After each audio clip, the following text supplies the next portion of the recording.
Olá, irmãos, que alegria estar com vocês. Eu sou o pastor Mário, auxilio o reverendo Lorival na igreja presbiteriana, primeira igreja presbiteriana da Vila da Penha, uma igreja amada, querida, e recebi o convite do pastor para junto nós estarmos compartilhando um estudo da parte de Deus nesta noite. Eu encaminhei mais cedo um vídeo teste, mas eu não sei se todos os irmãos tiveram acesso. Tivemos estávamos consertando, né, estávamos organizando a parte técnica para que nós pudéssemos estar agora juntos essa noite. Então eu já até aviso aos irmãos que se porventura houver um problema técnico de sinal, e o sinal cair, acontecer alguma coisa, a gente vai estar, a gente caminha depois um vídeo, realiza o estudo, envia o link para os irmãos vão estar acessando, tá? Mas de qualquer forma eu quero dizer para os irmãos que eu estou muito honrado de estar com vocês. É uma experiência nova para mim, né? Eu não estou habituado a falar em rede social, é uma experiência muito, muito nova. Eu vou contar com a compreensão dos irmãos, tá? Nós vamos estar falando essa noite de um estudo que há algum tempo eu venho compartilhando com a Cíntia em casa, a gente vem conversando sobre isso. Eu denominei esse estudo A Quarentena de Jesus, Lições para a Vida, onde a gente percebe claramente ali uma situação assim bem peculiar da vida de Jesus, do Evangelho. E eu pretendo estar com os irmãos compartilhando essa experiência, compartilhando aquilo que o Senhor tem falado aos nossos corações. E antes de nós darmos início, eu gostaria de estar orando com os irmãos nesse momento. Peço que os irmãos tenham algum pedido de oração que possam estar colocando, apresentando aqui, nesses momentos, em dias onde muitas pessoas têm perdido amigos, familiares, parentes. Os dias têm sido difíceis porque há muitas pessoas chorando, né? Há muitas pessoas que estão enfrentando situações que elas nunca se imaginaram estar vivenciando. E é um momento muito especial. Então nós vamos estar orando nesse momento. Eu peço que os irmãos, os amigos que estão na Vila da Penha e outros amigos queridos possam estar, que estão acessando o link da nossa amada igreja, venham estar colocando os pedidos de oração, de familiares, de pessoas. Eu quero dar um alô, um abraço aí para o Lucas, né? É aniversariante de hoje. O Lucas é um menino maravilhoso.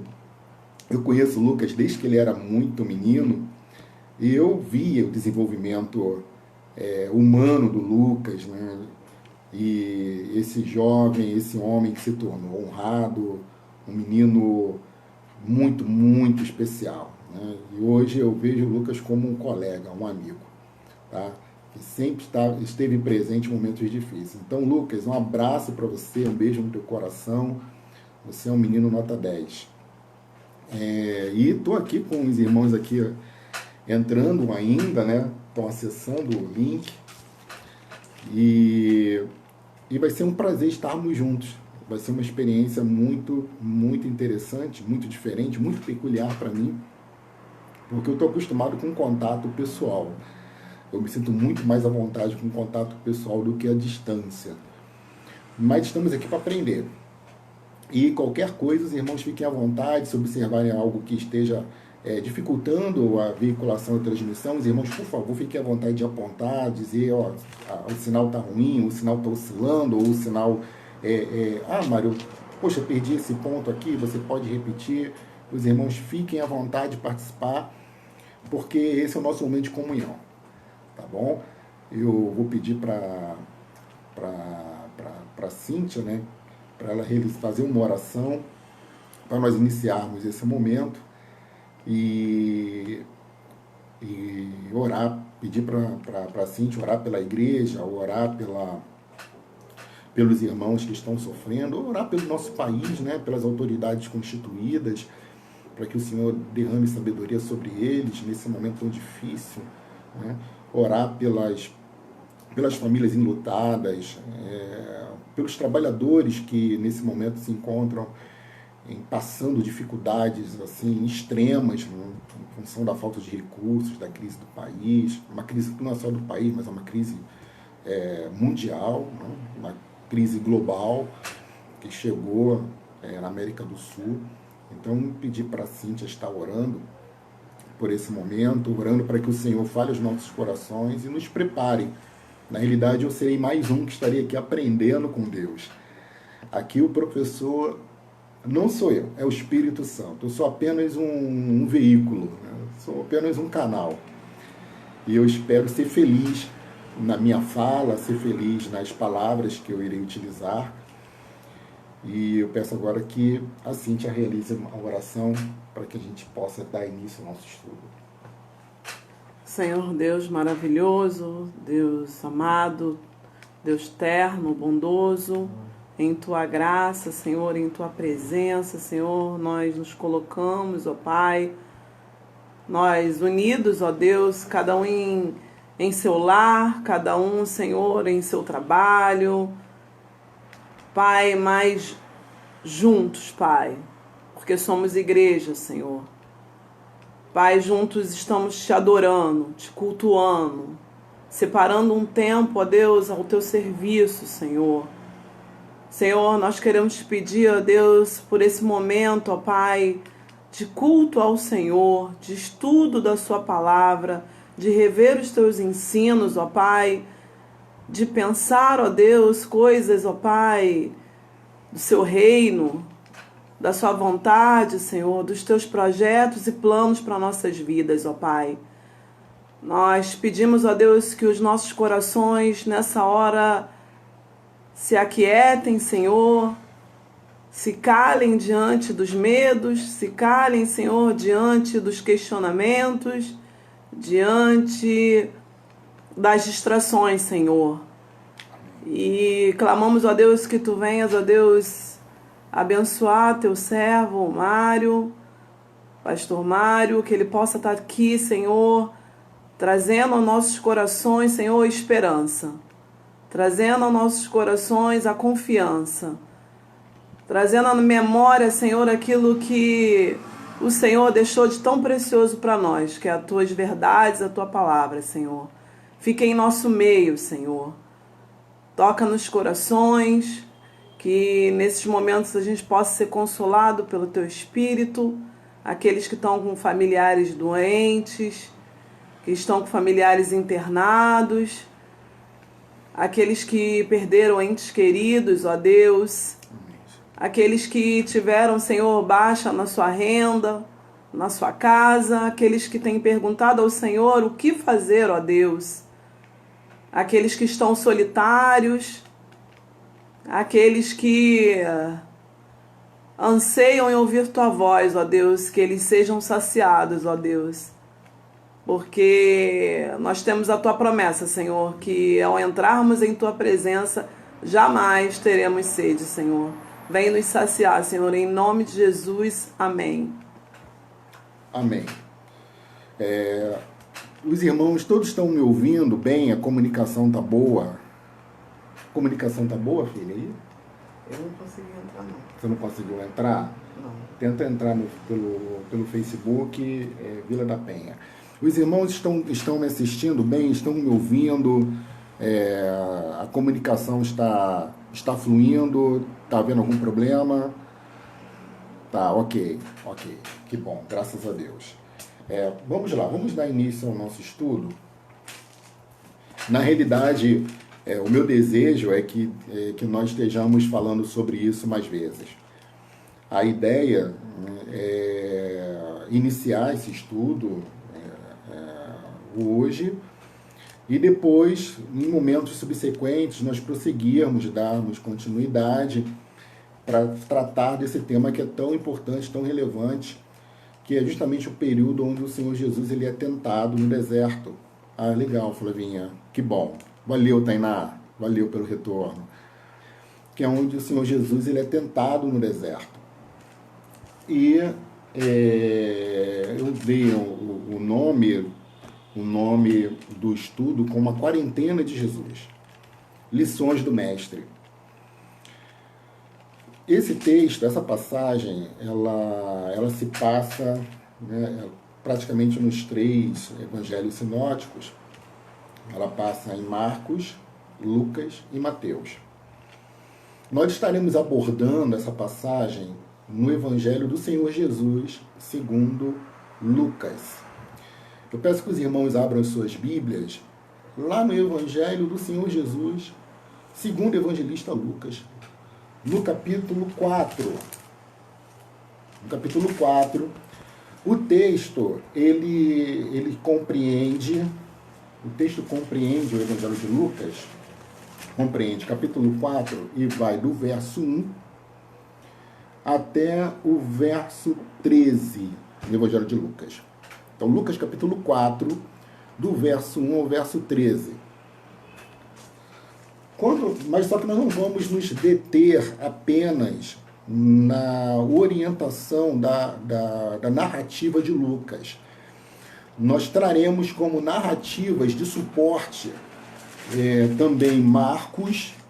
Interessante que Marcos aborda esse texto, esse tema, no primeiro capítulo, nos versos 12 e 13. Os irmãos irão perceber que a exposição de Marcos ela é uma exposição bem sucinta. Em Mateus, o evangelista ele trata dessa narrativa, dessa questão, no Evangelho de São Mateus, capítulo 4 também. E no capítulo 4, a abordagem é expressa entre os versos 1 a 11. Durante o estudo, nós vamos fazer comparações, né? Vamos traçar um paralelo entre as passagens. Outra coisa que faremos também nesse estudo é comparar as narrativas verso a verso. Então, o objetivo do estudo é nós tratarmos essa questão verso a verso. Então, o estudo se dará verso por verso. A minha ideia, nesse primeiro momento, é tratar o verso primeiro com os irmãos, o verso primeiro e o verso segundo, de Lucas capítulo 4. Nós vamos tratar o verso primeiro e o verso segundo. Nós vamos encerrar a abordagem do texto de hoje em 2 versos. No estudo subsequente, que eu vou combinar com o reverendo Lorival, a data não será longe, prometo aos irmãos, será em breve, para que os irmãos tenham a sequência bem nítida, né, bem visível na mente. Nós estaremos tratando os versos 3 e 4. E teremos aí uma série de estudos falando da quarentena de Jesus. Eu espero que ele seja proveitoso para nós. Pois bem, o texto que eu estou usando a Bíblia de Genebra para realizar a leitura.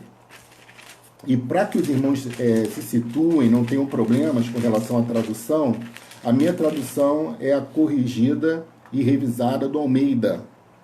Tá? Então, quando eu realizar a leitura, os irmãos se situem na leitura, na revista e atualizada de Almeida, que eu vou estar realizando essa leitura. Ok? Vamos lá. No capítulo 4, verso 1 e 2 diz assim: Jesus, cheio do Espírito Santo, voltou do Jordão e foi guiado pelo mesmo Espírito no deserto.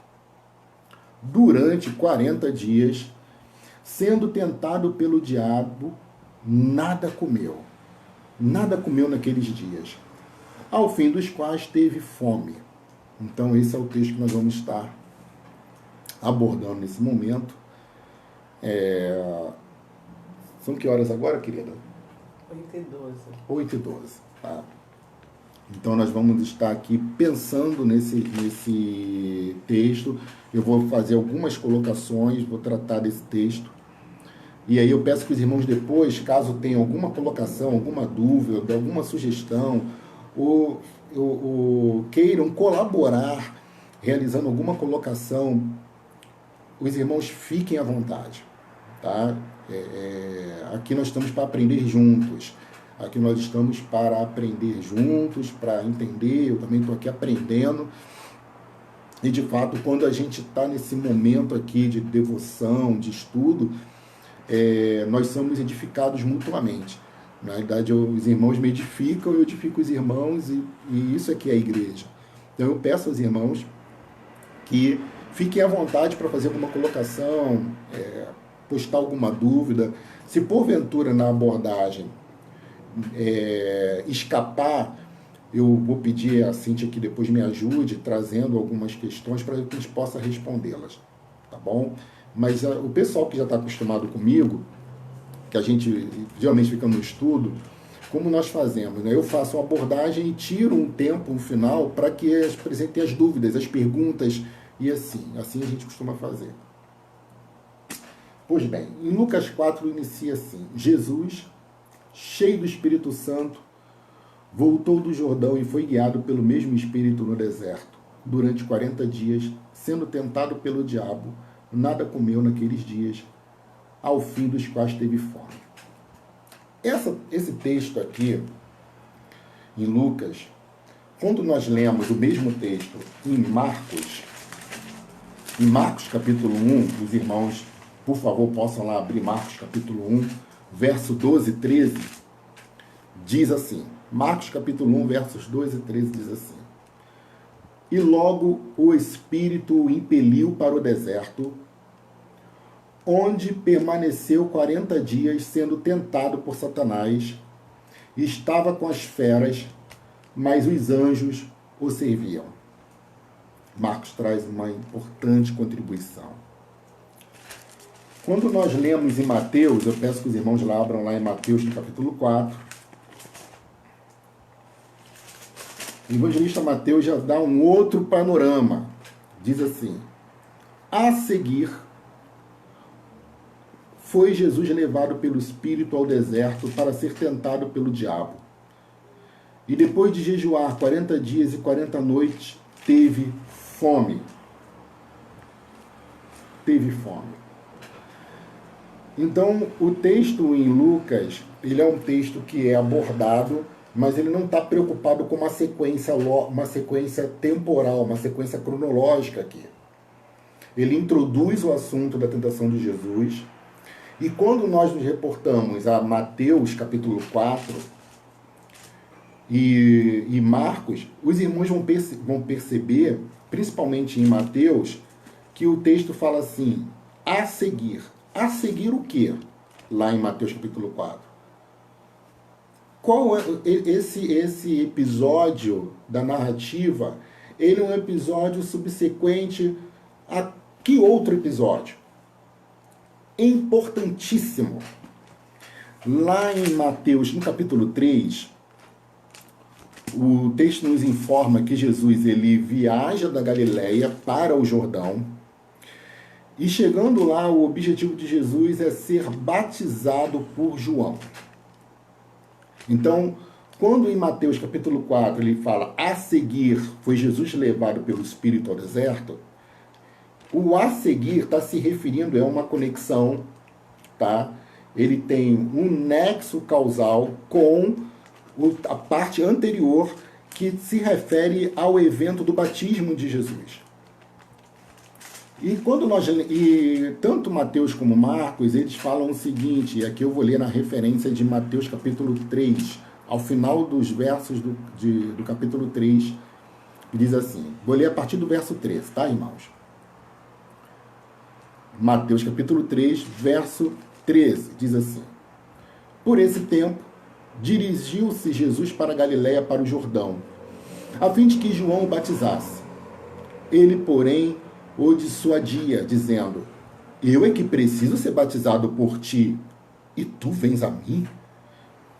Mas Jesus lhe respondeu: Deixa por enquanto, porque assim nos convém cumprir toda a justiça. Toda a justiça. Então ele o admitiu, o aceitou. Batizado Jesus, saiu logo da água.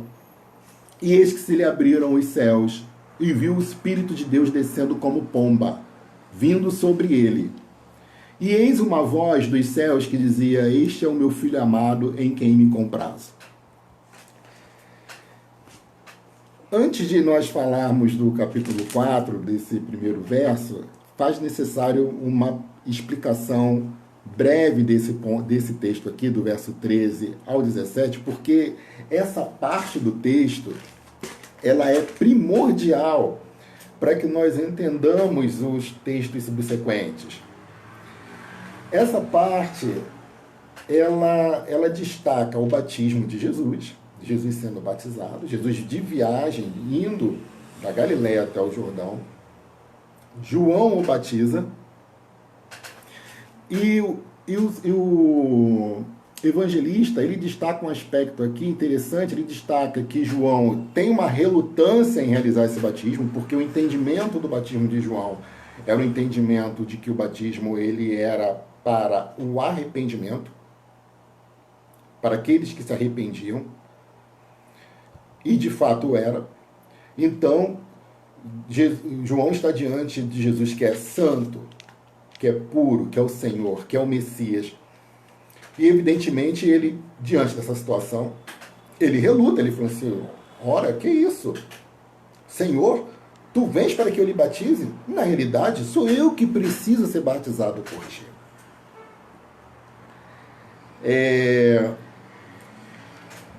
Eu não vou me deter nesse ponto, porque a gente precisa se deter em outros pontos, mas é interessante, porque a expectativa de João é justamente a nossa expectativa.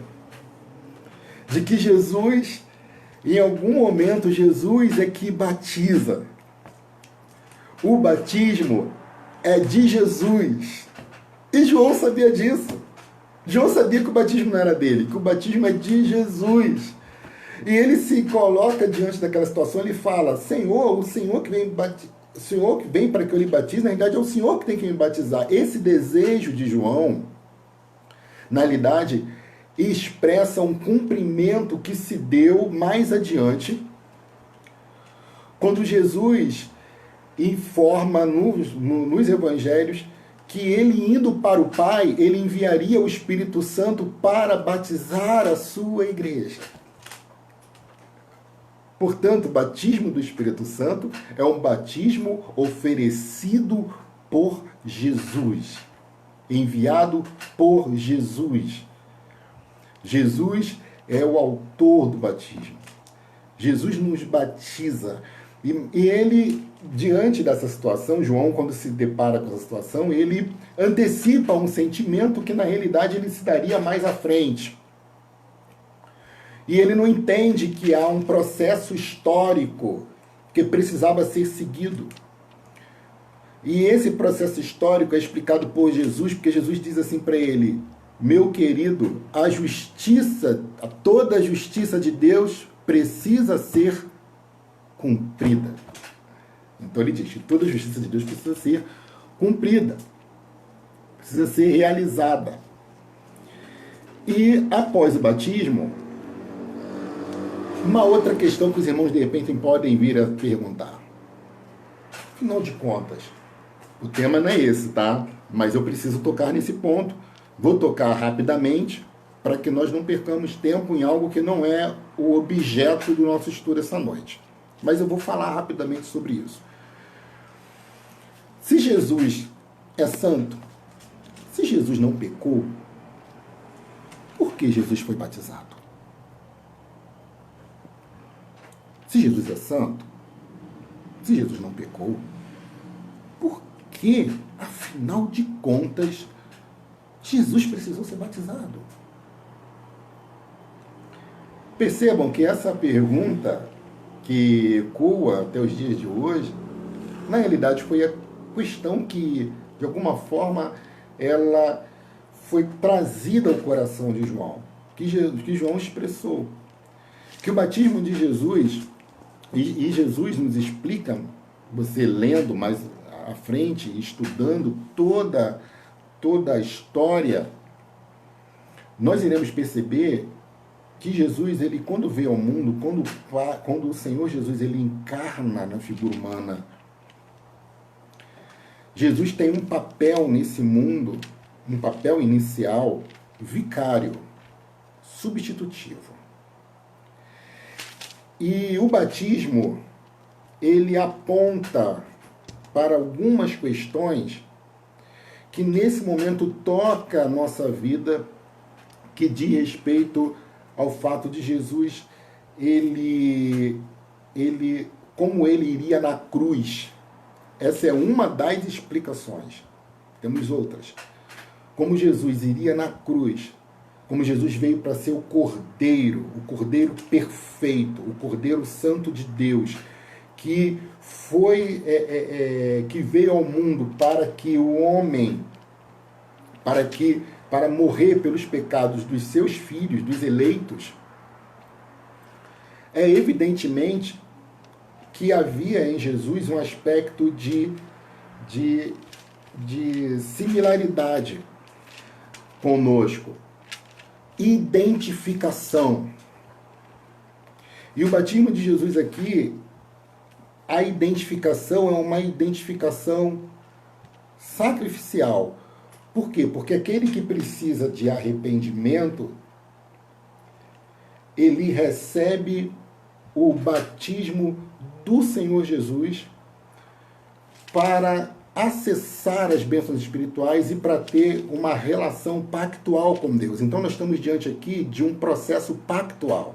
Então Jesus, ele foi batizado para cumprir, para atender às exigências do pacto que estavam estabelecidas na antiga aliança. Uma outra questão que diz respeito ao batismo tem a ver também com o fato de que aquele que é batizado por Jesus, aquele que recebe o batismo de Jesus, passa a ser vinculado com a obra de Jesus. Então o batismo de Jesus, quando Jesus se batiza aqui, ele está se identificando com aqueles pelos quais ele iria morrer. Não vou... então esses são os pontos que nós podemos identificar inicialmente. A gente pode aprofundar isso num outro momento, outro instante. Seguindo. Batizado Jesus saiu logo da água, e eis que lhe abriram os céus, e viu o Espírito de Deus descendo como pomba vindo sobre ele. Isso aí dá pano para manga. O texto diz que eis que lhe abriram os céus, e viu o Espírito de Deus descendo como pomba. O texto diz como pomba, não diz uma pomba. Isso é muito importante, isso é muito interessante. Por quê? Porque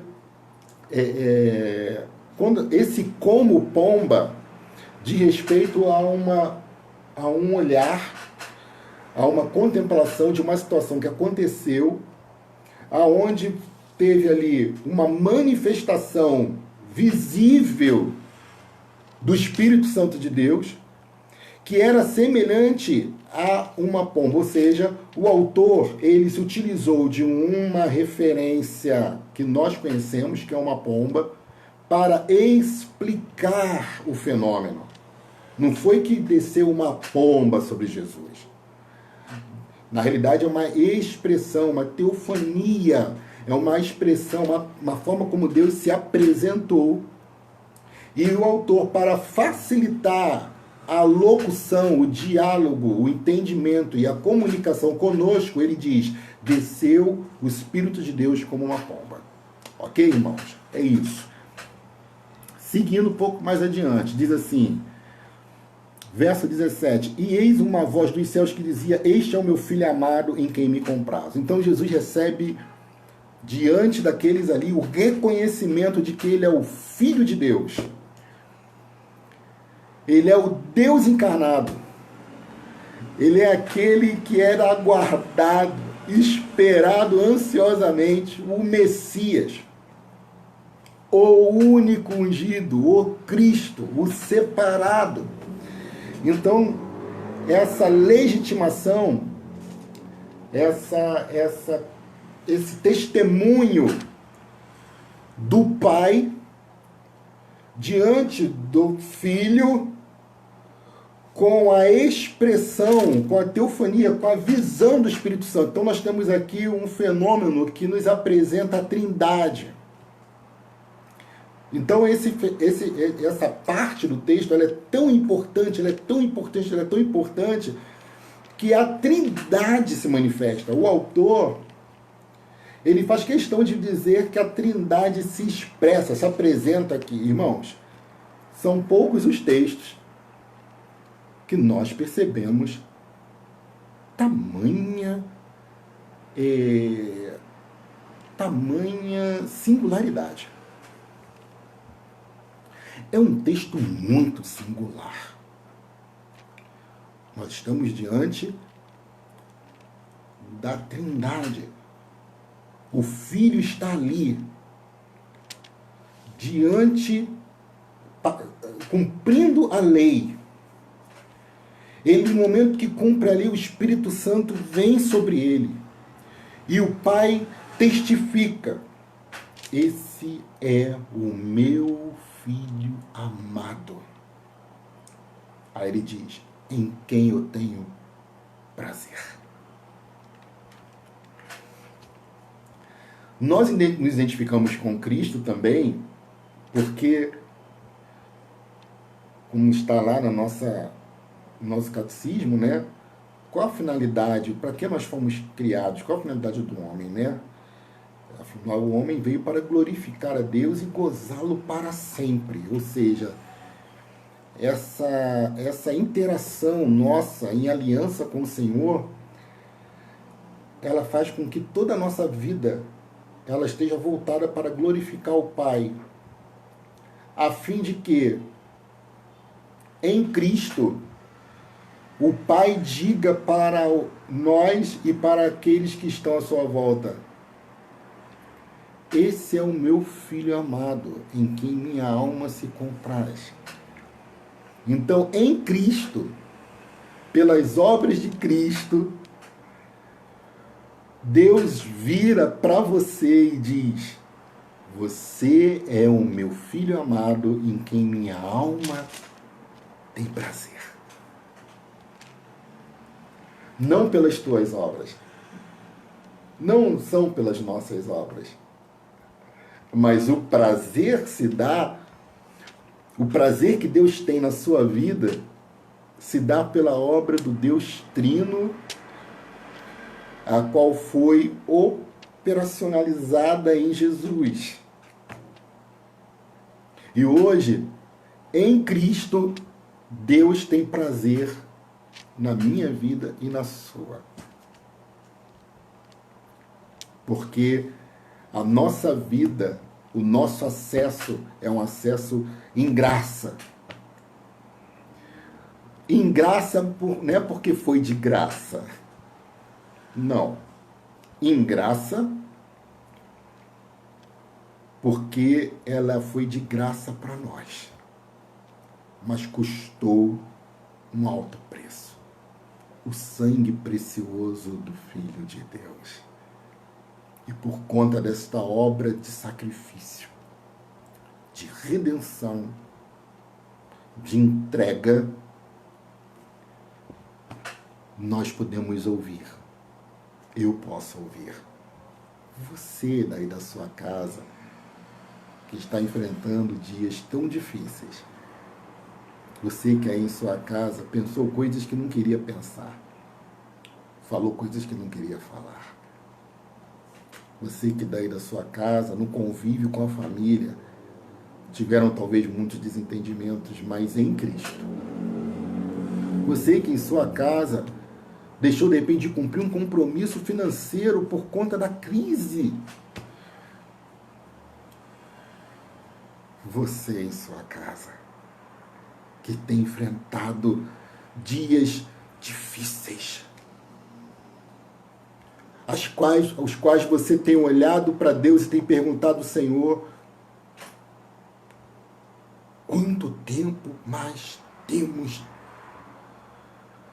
nessas agruras? Deus está falando para você. Você é o meu filho amado, em quem minha alma se compraz.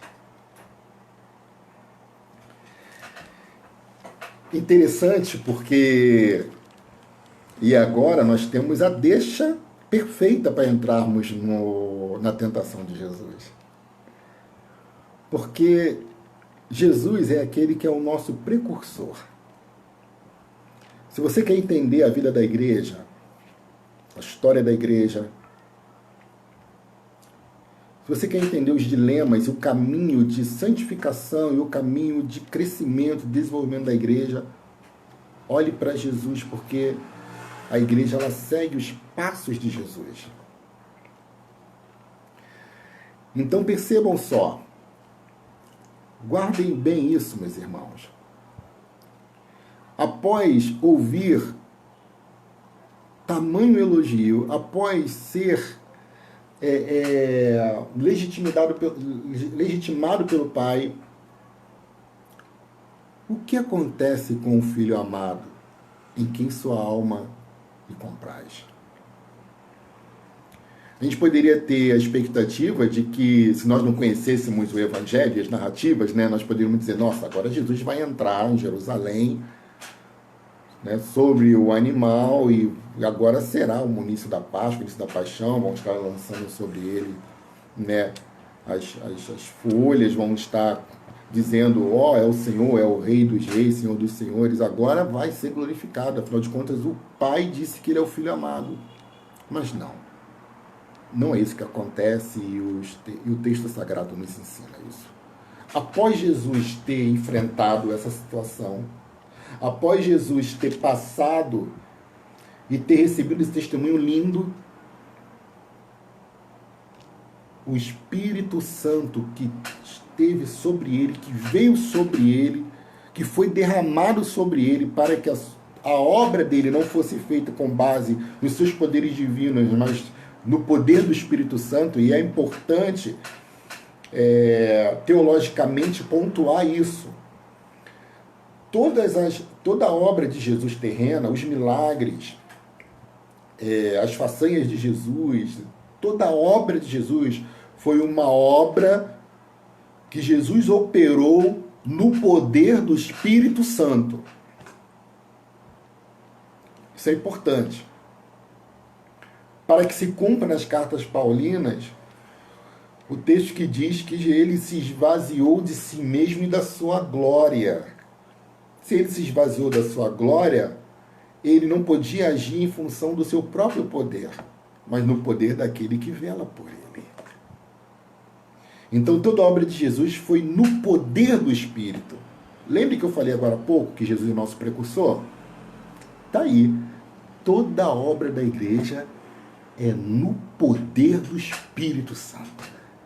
Tudo que ela faz é no poder do Espírito Santo.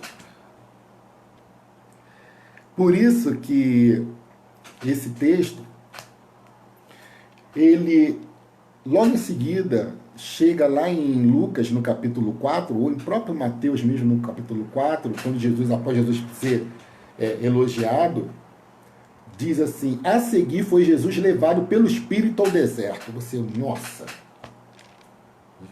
Depois de uma experiência dessas, e aqui a gente entra nos versos 1 e 2, que nós iremos tratar. Voltando agora para Lucas, capítulo 4.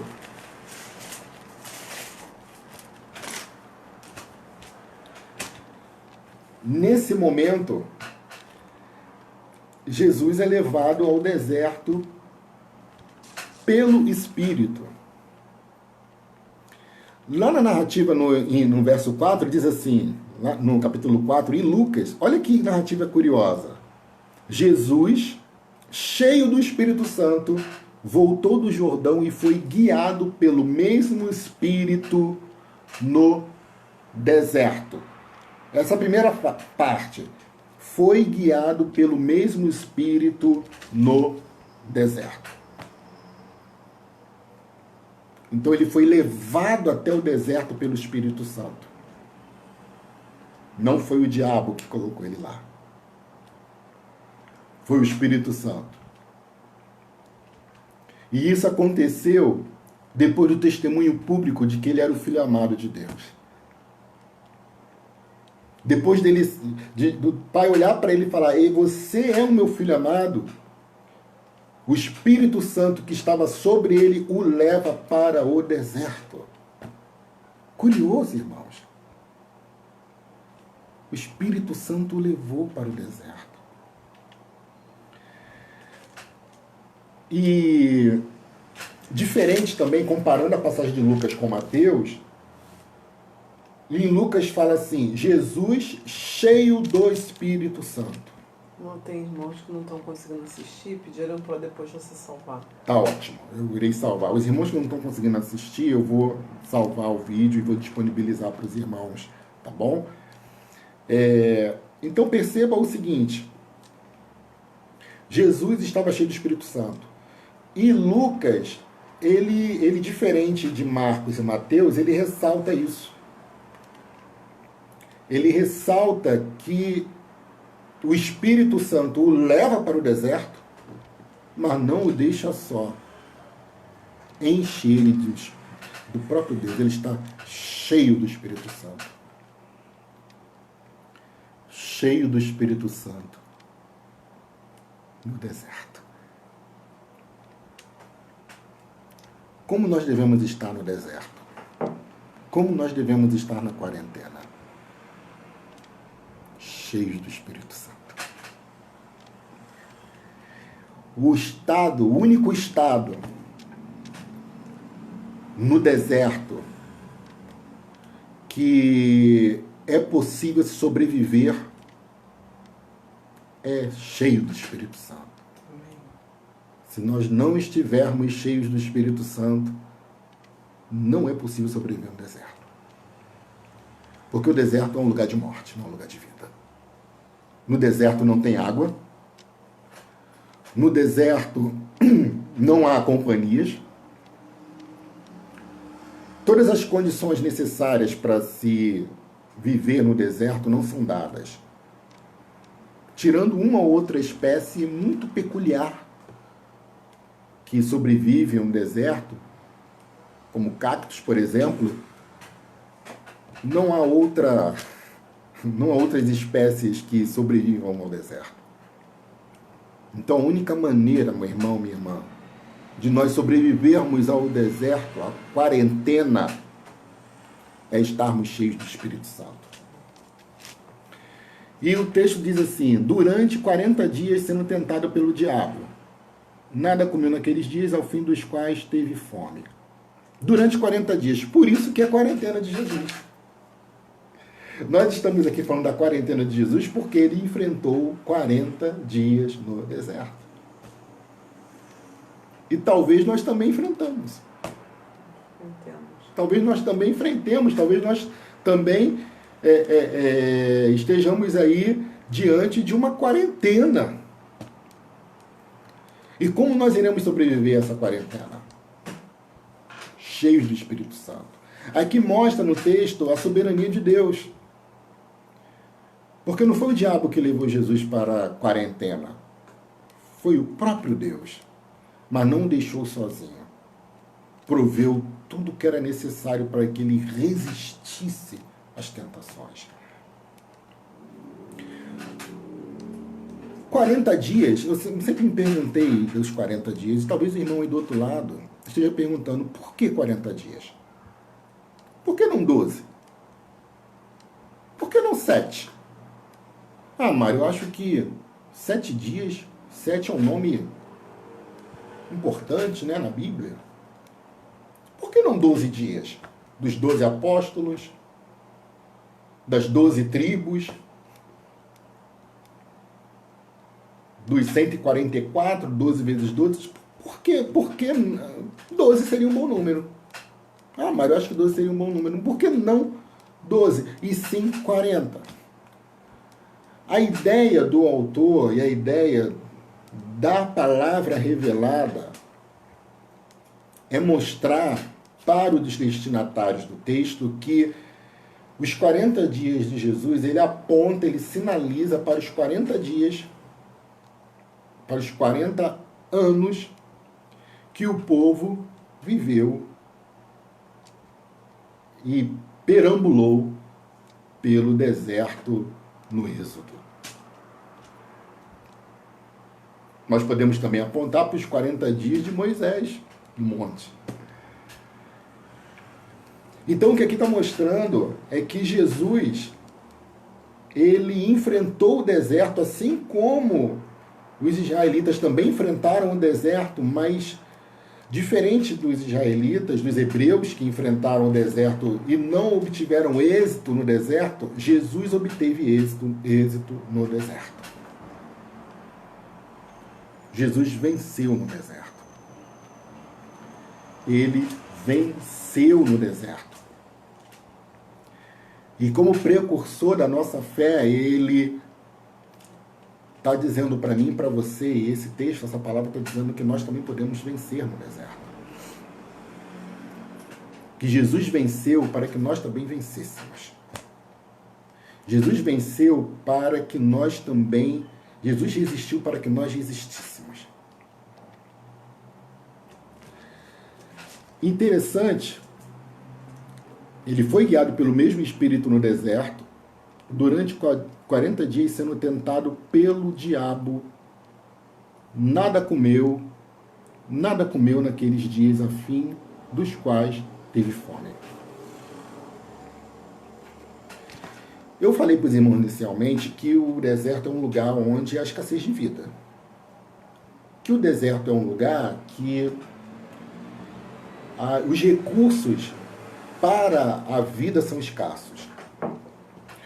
O deserto, ele é um lugar também de solidão. O deserto é um lugar de isolamento. No deserto nós nos sentimos sós. No deserto nós somos, em função das condições climáticas, do tempo quente de dia e do frio à noite, nós somos submetidos a temperaturas extremas, a circunstâncias extremas de sobrevivência. E talvez você esteja vivendo isso também. Talvez você esteja hoje enfrentando circunstâncias extremas de sobrevivência. Porque o deserto ele é quente de dia e é frio à noite. Uma outra questão do deserto é que normalmente em situações extremas, em circunstâncias extremas, a nossa mente, o nosso coração, ele costuma vacilar. Por uma questão biológica que dialoga com uma questão, evidentemente, psicológica. Tá? A gente tem perdas, desidratação, perda de água, fome, sabe? Hipotensão, hipoglicemia, cai o açúcar, sabe? E nós ficamos extremamente vulneráveis. E essa vulnerabilidade, essa nossa situação de vulnerabilidade acaba nos deixando extremamente frágeis a propostas que possam nos apresentar. Após o texto falar da fome de Jesus, o texto diz que ele foi tentado. Porque a tentação, a tentação ela vem quando há fome. A tentação vem porque há fome. Deixa essa questão aí, Bel. Possivelmente, igual eu falei antes, né? 40 dias não, eu falei, até expliquei, né? Por que não 12? Por que não 7? Por que 40? Porque 40 aponta para os 40 anos que o povo no deserto perambulou e não conseguiu resistir às tentações. Deus cumpriu a sua promessa no deserto com o povo. Mas o povo, ele fracassou com relação à sua obediência com Deus. Quando você pensa em 40 dias, você pensa também em Moisés, que ficou 40 dias com o Senhor. 40 dias no Monte Sinai para receber a lei de Deus. E o que o autor está querendo dizer aqui, que Jesus ele é superior, ele como profeta, Moisés aponta para Jesus. Só que Jesus ele é especial, porque ele é o Messias, o Cordeiro de Deus, o profeta de Deus. Ele atende a todos os requisitos do ungido, do Cristo, do separado. Então é 40, Bel, porque o texto tem a preocupação de apontar Jesus como uma continuidade da história. É isso. Quando ele diz que Jesus foi tentado após os 40 dias, sendo tentado, mostra aqui uma coisa interessante. Muito interessante, que eu estava falando anteriormente, é a questão da fragilidade.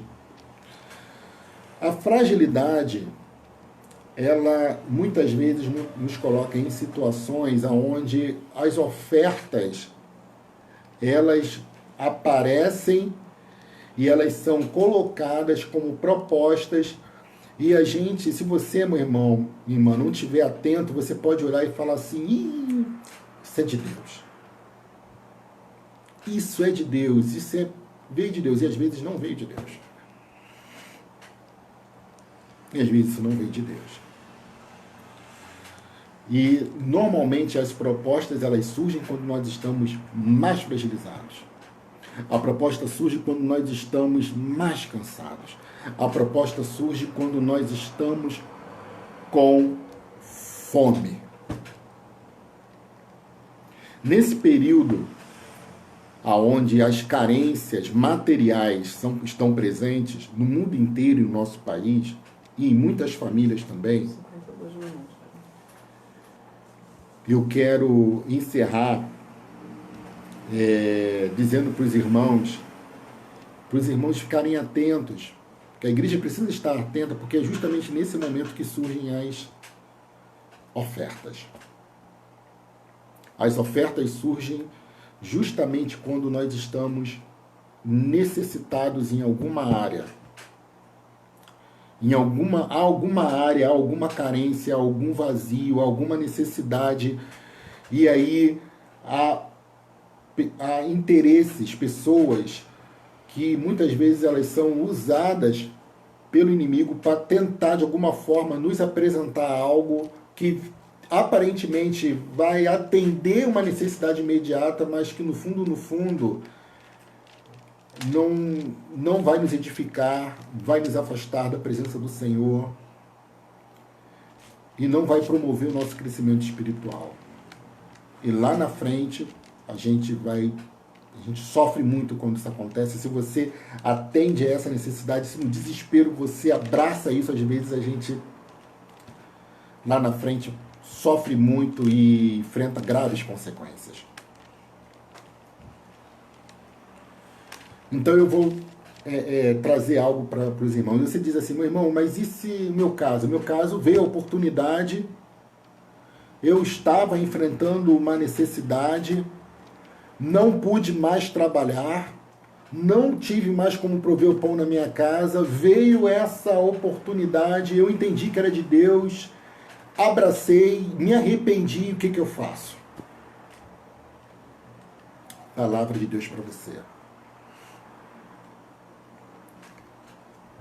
Aí a gente tem que lembrar, lá do final do capítulo 3 que nós falamos.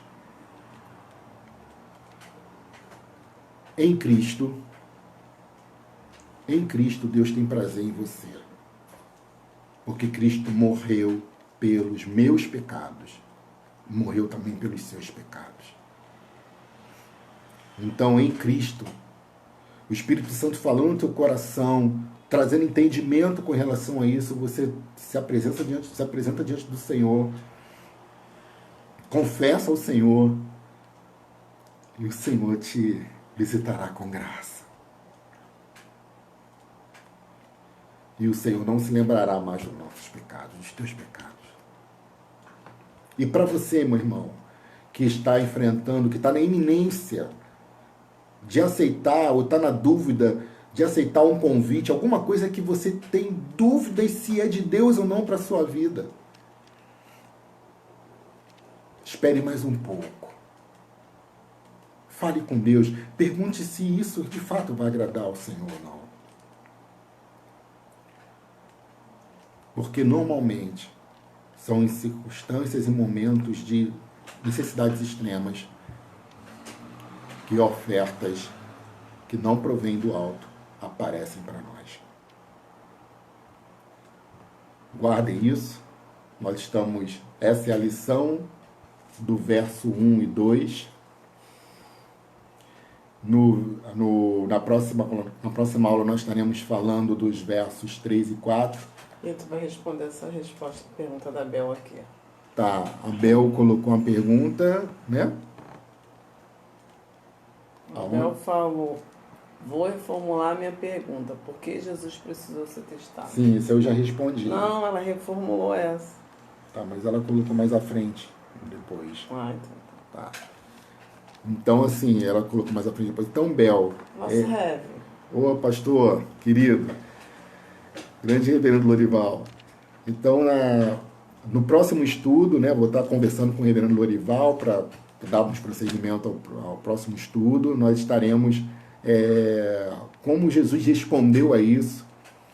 E nós vamos estar falando na perspectiva de Jesus, como ele responde a essa situação, como Jesus trata dessas questões. E o que tem, e qual é o peso da vida material para nós, e qual era o peso da vida material para Jesus, e esse texto ele mostra justamente isso. Tá bom? Eu estou nesse momento encerrando, né, a live. Quero agradecer aos irmãos pela paciência, pelo carinho, pelo amor. A Cíntia vai colocar aqui um louvor, e após o louvor nós vamos encerrar com uma oração. E eu quero agradecer aos irmãos pela paciência, pelo carinho e por estar conosco nesse momento de comunhão. Tá bom? Por favor, querida, pode colocar.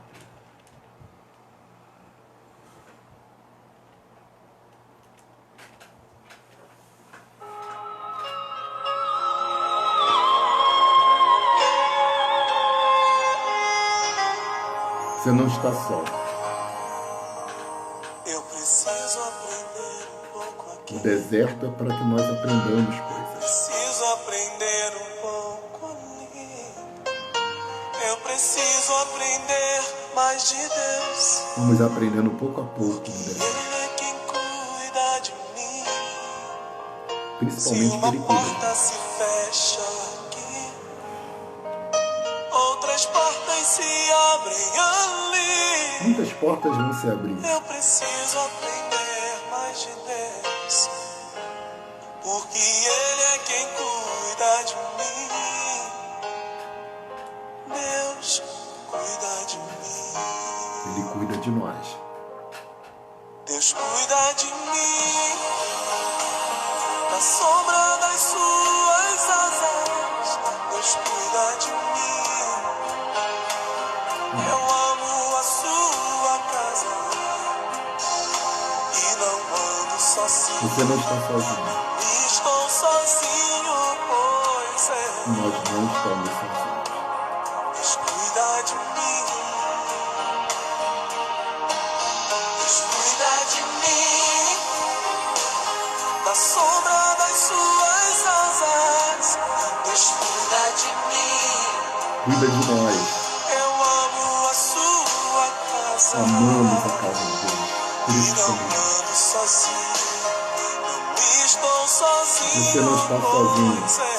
O Espírito Santo está com você. Deus cuida de mim.